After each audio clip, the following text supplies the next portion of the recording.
नमस्कार। आज हम बात करेंगे कुछ कॉमन मिथ्स या मिसकंसेप्शन ट्रेडमिल टेस्ट से संबंधित, यानी स्ट्रेस टेस्ट जो कॉमनली करते हैं उससे रिलेटेड कुछ कॉमन भ्रांतियां जो लोगों के दिमाग में हैं वो क्या है, वो क्यों है और उनके में सच्चाई क्या है, ये डिस्कस करने का प्रयास करेंगे। क्योंकि ट्रेडमिल टेस्ट बहुत ज़्यादा कॉमन होने वाला टेस्ट है, लेकिन ज़्यादातर लोगों के दिमाग में इसके बारे में काफ़ी मिसकंसेप्शन रहते हैं, काफ़ी कॉमन गलतियां रहती है लोगों के दिमाग में, जिसकी वजह से लोग कंफ्यूज होते हैं और कई बार हमें पूछते भी हैं। कई बार मन में डाउट लेके रह जाते हैं, जिनको लगता है कि ट्रेडमिल नॉर्मल आ गया मतलब सब दिक्कत खत्म हो गई। आज उस चीज़ों को डिस्कस करने का प्रयास करेंगे, कुछ कॉमन मिसकंसेप्शन या मिथ जो ट्रेडमिल टेस्ट संबंधित लोगों के दिमाग में है। टॉपिक पर जाने से पहले जो लोग हमारे चैनल पर नए हैं उन्हें रिक्वेस्ट करूँगा कि चैनल को सब्सक्राइब करें, वीडियोज़ को ज़्यादा से ज़्यादा लाइक और शेयर करें। एक कॉमन मिसकंसेप्शन, लोगों को ऐसा लगता है कि ट्रेडमिल टेस्ट बहुत अच्छा फिट पर्सन है या एथलीट है या जिसकी फिजिकल कैपेबिलिटी अच्छी है उसी के लिए ही सेफ है, बाकी लोग के लिए सेफ नहीं है। तो देखिए, ट्रेडमिल टेस्ट के लिए अगर आपकी ओवरऑल फिटनेस ठीक ठाक है और आप चल फिर पाते हो और बहुत ज़्यादा आपको थोड़ा सा भी चलने में सांस फूल जा रही है, वैसा वाला सिचुएशन नहीं है, तो ज़्यादातर लोगों के लिए सेफ है। इसमें सेफ्टी इश्यूज बहुत कम केस में अराइज होते हैं और ज़्यादातर कभी भी ट्रेडमिल करने से पहले लोग इकोकार्डियोग्राफी करके बहुत सीवियर क्रिटिकल हार्ट फेलियर है या किसी को बहुत सीवियर वैल का प्रॉब्लम्स है या बहुत सीवियर ईसीजी करके रिदम रिलेटेड प्रॉब्लम्स है, ये सब चीज़ें ज़्यादातर पहले ही डिटेक्ट कर लेते हैं। ये सब चीज़ों में अगर किसी व्यक्ति को बहुत स्ट्रॉन्ग प्रॉब्लम आती है तो वैसे में ट्रेडमिल टेस्ट नहीं किया जाता है। तो ज़्यादातर लोगों में जिनमें ट्रेडमिल टेस्ट एक्चुअल में किया जाता है वो ज़्यादातर सेफ होती है। Once in a while treadmill test करने के दौरान कोई दुर्घटना या रिदम प्रॉब्लम हो सकती है, वो भी ज़्यादातर ऐसे केस में होता है जिसको बहुत ज़्यादा क्रिटिकल सिम्टम्स हो, बहुत ज़्यादा क्रिटिकल ब्लॉकेज हो या बहुत ज़्यादा किस्मत खराब हो। पर अदरवाइज ज़्यादातर केस में इसमें प्रॉब्लम नहीं आती है और ज़्यादातर लोगों को ट्रेडमिल टेस्ट कराने के दौरान कोई सिग्निफिकेंट डेंजर या थ्रेट नहीं होता है। कुछ लोग को लगता है ट्रेडमिल टेस्ट में हृदय की सब नलियां का ब्लॉकेज डिटेक्ट हो जाता है, तो ट्रेडमिल टेस्ट खाली क्रिटिकल ब्लॉकेजेस को डिटेक्ट करता है, उसमें भी उसकी प्रिडिक्टिव वैल्यू खाली 70% है, यानी 20 से 30% केस में नली में ब्लॉकेज होने के बावजूद भी ट्रेडमिल में मिस हो सकते हैं ब्लॉकेज। वैसे केस में अगर आपको ज्यादा तकलीफ या डाउट लगता है तो आपको एंजियोग्राफी करके चेक करना पड़ेगा। 70-80% से कम के ब्लॉकेजेस या छोटी नलियों के ब्लॉकेजेस को ट्रेडमिल टेस्ट में काफी बार मिस किया जा सकता है, इसलिए ट्रेडमिल टेस्ट हर ब्लॉकेज को डिटेक्ट कर लेता है ऐसा बिल्कुल नहीं है। बड़ी नलियों के ब्लॉकेज में भी उसकी प्रेडिक्टिव वैल्यू 70% है। ट्रेडमिल टेस्ट का लोगों को लगता है कि उसमें अगर रिपोर्ट पॉजिटिव आ गई मतलब सबको एंजियो करने की जरूरत है। ट्रेडमिल टेस्ट के साथ फॉल्स नेगेटिव होने का और फॉल्स पॉजिटिव होने का दोनों का ही चांस 20-30% है। कई बार ट्रेडमिल टेस्ट नॉर्मल आने के बाद भी ब्लॉकेजेस मिल सकता है और कई बार ट्रेडमिल टेस्ट पॉजिटिव आने के बाद भी एंजियो नॉर्मल आ सकता है। जहां जिस व्यक्ति को ज्यादा तकलीफ होती है तो वहां एंजियोग्राफी करके कंफर्म करना पड़ता है। एंजियोग्राफी एकमात्र टेस्ट है जिसमें ऑलमोस्ट 99 to 100% गारंटेड आप रिपोर्ट बता सकते हो कि ब्लॉकेज है कि नहीं है, और है तो कितना है, कितनी नलियों में है और इसमें आगे क्या करने की जरूरत है। एंजियोग्राफी में आप ज्यादा कंफर्म वे में बता सकते हो। ट्रेडमिल में गलती होने का चांस 20-30% है और इसमें कई बार लोगों की बड़े बड़े और क्रिटिकल ब्लॉकेजेस, इवन मल्टीवेसल डिजीज वाले ब्लॉकेजेस भी मिस हो जाते हैं और कई बार बहुत स्ट्रॉन्ग चेंजेस ट्रेडमिल में और एंजियो में कुछ भी ना है, वैसा भी हो सकता है। नेक्स्ट, कई लोग को लगता है कि ट्रेडमिल टेस्ट खाली नलियों के ब्लॉकेज को डिटेक्ट करने के लिए ही यूज होते हैं।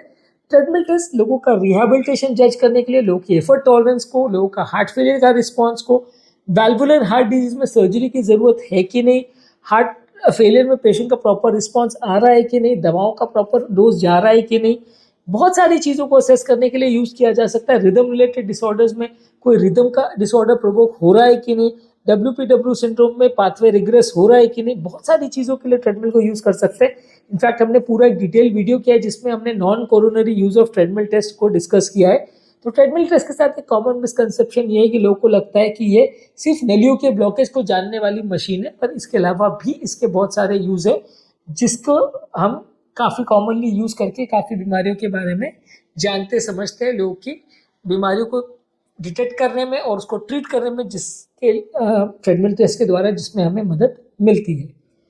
नेक्स्ट, लोगों को लगता है कि ट्रेडमिल टेस्ट से हार्ट की सारी बीमारियों को डिटेक्ट कर सकते हैं, तो वैसा भी नहीं है। क्रिटिकल ब्लॉकेजेस इसमें डिटेक्ट हो सकते हैं और इसमें हर बीमारी का कोई स्पेसिफिक इश्यू हम देख सकते हैं कि एफर्ट टॉलरेंस कितना है, ऑपरेशन की ज़रूरत है कि नहीं, ऑपरेशन के बाद पेशेंट को फायदा हो रहा है कि नहीं, कोई रीब्लॉकेज आया है कि नहीं कोई एंजियोप्लास्टी के बाद, वो सारे स्पेसिफिक इश्यूज हम देख सकते हैं। हर ब्लॉकेज को या हर प्रॉब्लम को हम उसे डिटेक्ट कर सकते हैं या हार्ट की हर बीमारी को हम डिटेक्ट कर सकते हैं, वैसा नहीं है। नॉर्मल ट्रीटमेंट टेस्ट का मतलब हार्ट बिल्कुल नॉर्मल है, वैसा नहीं है। ट्रीटमेंट टेस्ट कुछ स्पेसिफिक बीमारियों को ही डिटेक्ट कर सकता है, उसमें भी कुछ स्पेसिफिक एस्पेक्ट्स को ही डिटेक्ट कर सकता है। हर चीज के लिए सिर्फ ट्रीटमेंट टेस्ट अकेले सफिशिएंट है, ऐसा नहीं है। नेक्स्ट है, कुछ लोगों को लगता है ट्रेडमिल टेस्ट पेनफुल या डेंजरस हो सकता है। अगर किसी को घुटने वगैरह का बहुत ज्यादा प्रॉब्लम हो तो थोड़ा पेन उसको हो सकता है। दूसरा, डेंजरस का जहां तक सवाल है, बहुत क्रिटिकल वाल्व का प्रॉब्लम हो या बहुत क्रिटिकल ब्लॉकेजेस हो जो बिल्कुल पिकअप ना हुए हो और रिदम का प्रॉब्लम बहुत ज्यादा हो जो कि पहले डिटेक्ट ना हुआ हो, तो ही डेंजरस होता है। अदरवाइज ज्यादातर केस में डेंजरस नहीं होता। 99.9% केस में डेंजरस नहीं होगा।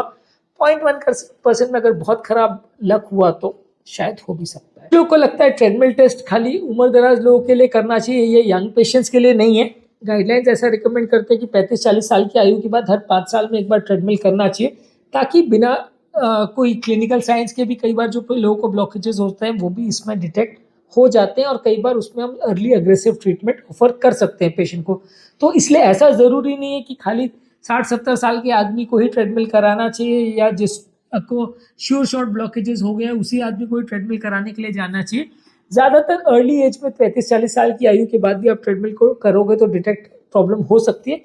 कई बार अगर यंग पेशेंट में भी कोई सिम्टम्स होते हैं और हमको डाउट होता है कि थोड़ा नली का ब्लॉकेज होने का अंदेशा है, तो भी हम ट्रेडमिल को करते हैं। कई बार बाकी कोई प्रॉब्लम है या नहीं, या पेशेंट का कई बार डर दूर करने के लिए भी हम कई बार ट्रेडमिल करते हैं, ताकि पेशेंट को भी एक कॉन्फिडेंस आ जाए कि भाई ये जो दर्द हो रहा है वो हार्ट रिलेटेड नहीं है।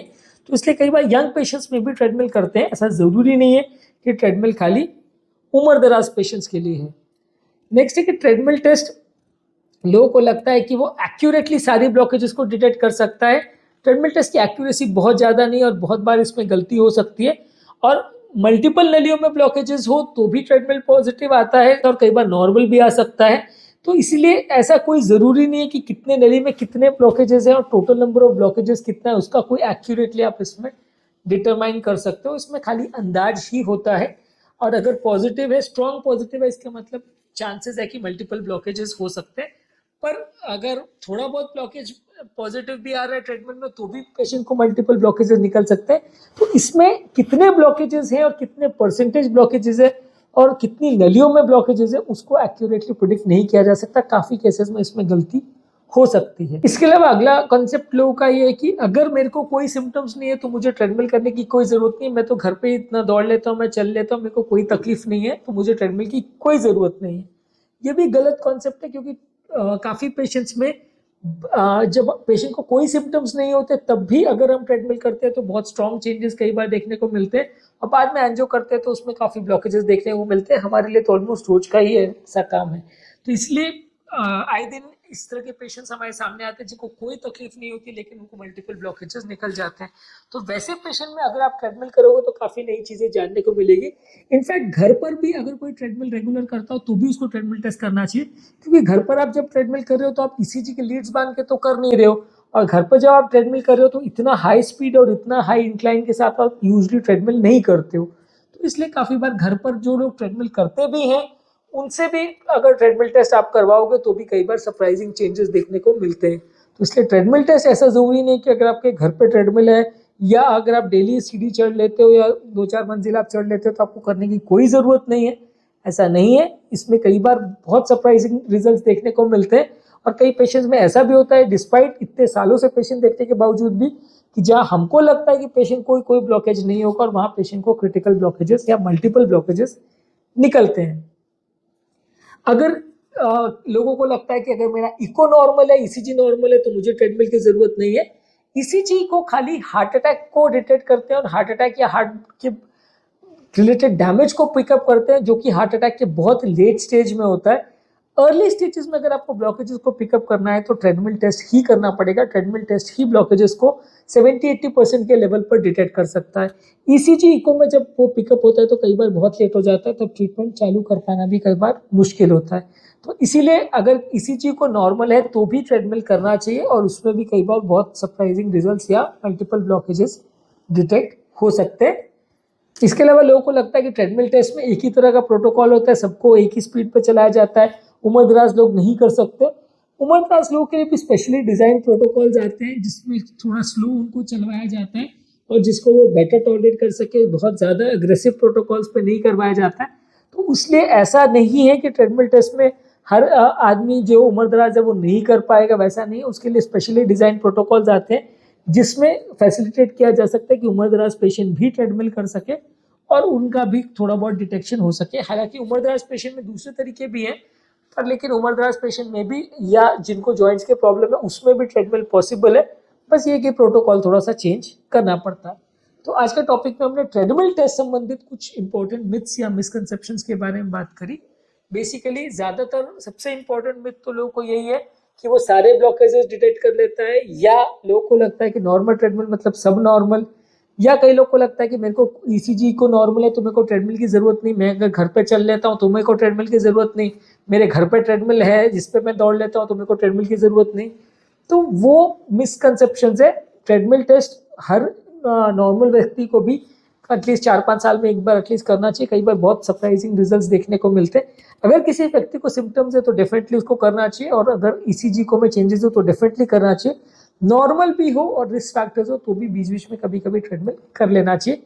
कई बार ट्रेडमिल टेस्ट के लिए सेफ्टी को लेकर लोगों को कंसर्न रहता है, पर ज़्यादातर ट्रेडमिल टेस्ट सेफ है, पेनलेस प्रोसीजर है, उम्रदराज लोग भी कर सकते हैं, उसमें बहुत ज़्यादा कोई रिस्क इन्वॉल्व नहीं है। अनलेस पेशेंट को बहुत सीवियर कोई हार्ट फेलियर हो या बहुत ज़्यादा ब्लॉकेजेस हो तो ही थोड़ा रिस्क होता है, अदरवाइज ज़्यादातर रिस्क नहीं होता है। और ज़्यादातर लोग को लगता है कि ट्रेडमिल टेस्ट के बाद हर एक पेशेंट को एंजियो करने की ज़रूरत है, या लोगों को लगता है कि ट्रेडमिल के बाद हर एक पेशेंट का एंजियो में पॉजिटिव आएगा, तो वो भी गलत है। कई बार लोगों का ट्रेडमिल पॉजिटिव आता है, एंजियो नॉर्मल आता है, कई बार ट्रेडमिल नॉर्मल आता है और एंजियो में ब्लॉकेज आता है, वैसा भी 30% केस में देखने को मिल सकता है। टॉपिक एंड करने से पहले जो लोग हमारे चैनल पर नए हैं उन्हें रिक्वेस्ट करूँगा कि चैनल को सब्सक्राइब करें, वीडियोस को लाइक और शेयर करें। जो लोग हमारे चैनल पर ट्रेडमिल टेस्ट या इको टेस्ट या कार्डियक इन्वेस्टिगेशन संबंधित वीडियोस देखना चाहते हैं तो कार्डियक इन्वेस्टिगेशन का हमारे चैनल पर प्लेलिस्ट है, इसमें ईसीजी, इको, ट्रेडमिल और कार्डियक इन्वेस्टिगेशन संबंधित बहुत सारे इंपॉर्टेंट वीडियोस हैं। इसका लिंक मैं आई बटन और डिस्क्रिप्शन बॉक्स में छोड़ दे रहा हूँ, आप उसे चेकआउट करिए। वो काफ़ी कुछ नया जानने और सीखने को मिलेगा जिससे बीमारी को बेटर समझने और मैनेज करने में आपकी मदद हो।